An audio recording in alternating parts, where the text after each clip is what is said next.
Good day, wizards, and welcome to today's lesson, Democracy and Citizenship in South Africa.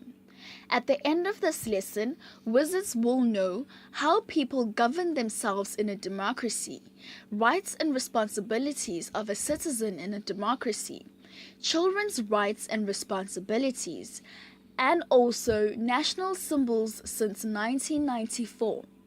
Now let's begin with what is democracy?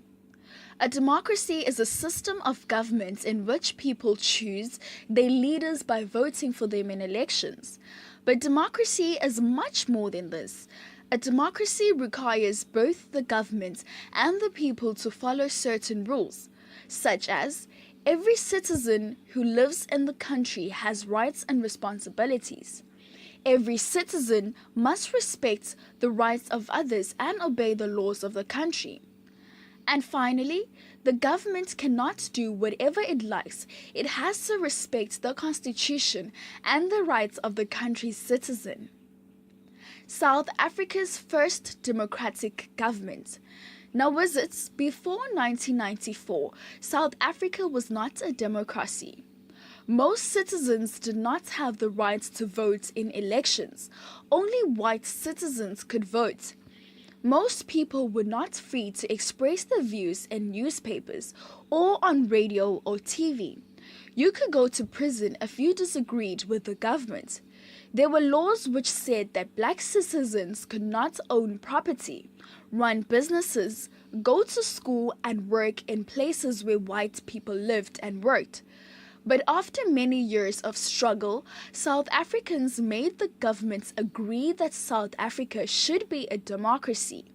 In 1994, for the first time, all adult South African citizens voted in an election to choose South Africa's first democratic government. The ANC won the elections and Nelson Mandela became our first democratically elected president. Now let's continue to look at political parties and voting in national elections. In a democracy, citizens are free to come together and form a political party. A political party is an organization of citizens who believe the country should be governed a certain way. At elections, political parties tell citizens what they will do if they are elected. Citizens vote for the party they agree with. Now, how does voting work? Every South African who is 18 years and older is allowed to vote for the political party they think they should govern the country. Elections are held every 5 years.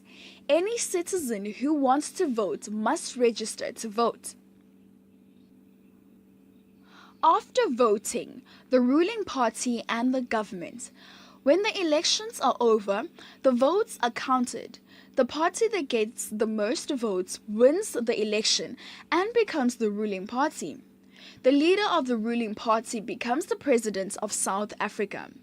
The president appoints people from the ruling party to lead the different parts of government. These people are called ministers.